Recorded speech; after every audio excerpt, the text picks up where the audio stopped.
একটা আদর্শ সমাজের বৈশিষ্ট্য হলো সেই সমাজে ভালো কাজের পরিমাণটা বেশি থাকবে, মন্দ কাজ খুব কম থাকবে। এটা হলো ভালো সমাজের বৈশিষ্ট্য, আদর্শ সমাজের বৈশিষ্ট্য।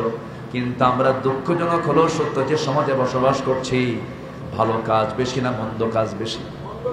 বলেন বলেন, ভালো কাজ বেশি না মন্দ কাজ বেশি? মন্দ কাজ বেশি। বোরকা পরা বেশি না বোরকা ছাড়া বেশি? বলেন বলেন বলেন, বোরকা ছাড়া বেশি, বোরকা পরে না। কিন্তু মোবাইল কিনে আনে, মোবাইলটাকে আবার বোরকা পড়ায় সুন্দর করে প্যাকেট করে, পিছনে ব্যাকপ্যাড লাগায়, সামনে কি বলে, কি লাগায়, গ্লাস পেপার লাগায়। যে মেয়েটা উলঙ্গ হয়ে রাস্তায় ঘুরছে, তার মোবাইলটা কি উলঙ্গ না ঢেকে ফেলা? ঢেকে ফেলা। পিছনে ব্যাকপ্যাড আছে, ক্ষতিগ্রস্ত হবে, সামনে গ্লাস পেপার আছে, যেন মোবাইলটা যেন ক্ষতিগ্রস্ত না হয়। তাহলে একটা মহিলা, সে নিজে উলঙ্গ হয়ে ঘুরছে, তার মোবাইলটাকে পর্দায় রেখে না খোলা রেখে?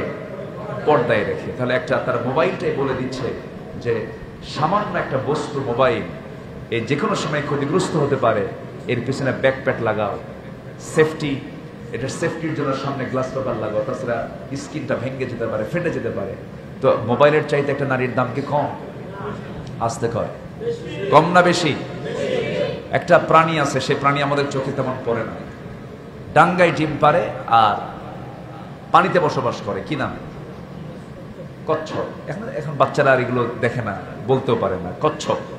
এই কচ্ছপটা যখন ডিম পাড়ার সময় হয়, তখন সে কোথায় চলে আসে? শুকনায় চলে আসে, ডাঙ্গায় চলে আসে, আর বসবাস করে কোথায়? পানিতে। এখন এই পানিতে বসবাস করে কচ্ছপটার ডিমটা যে ডাঙ্গায় থাকে, ডিমের উপরে যদি তাপ না দেওয়া হয়, যেরকম মুরগি ডিম ওর যখন দেওয়া শেষ হলো, এরপর ডিম থেকে বাচ্চা প্রসব করার জন্য ওই মুরগির দায়িত্ব কি? কিসে বসে? এলাকায় কি কয়? বাতে বসে। আচ্ছা, ওর উপরে বসে 21 দিন 22 দিন বসার পরে তাপ দিলে এরপরে বাচ্চা ফুটে বের হয়। এখন এই কচ্ছপটার তো আর এই তাপ দেওয়ার সময় নেই, ও তো থাকে পানিতে, কিন্তু ডিমটা রেখে আসছে কোথায়? ডাঙ্গায়, স্থলভাগে। এখন এটা ফাটবে কেমনে, এটা তাপ দেবে কেমনে? এই কচ্ছপের বাচ্চার এই ডিম থেকে বাচ্চাটা ফুটবে কেমনে? সায়েন্স বলতেছে সে মাঝে মাঝে ওই পানি থেকেই মাঝে মাঝে ওই ডিমটার দিকে নজর দেয়। কি দেয়? নজর দেয়। তার নজরটা এত সূক্ষ্ম নজর, ওই নজরেই তাপে ডিম ফেটে বাচ্চা বের হয়। তার কচ্ছপের চোখের নজরে যদি তার ডিমের ভিতরে থাকা বাচ্চাটা যদি ডিম ফেটে বের হয়ে যায়, পুরুষ যখন কোন পরনারী উলঙ্গ নারীর দিকে তাকায়, কোনো ফাটাফাটি হয় না? মনে হয় নাকি? আসতে পারে কিছু হয় কিনা বলেন? প্রতিক্রিয়া হয় কিনা বলেন?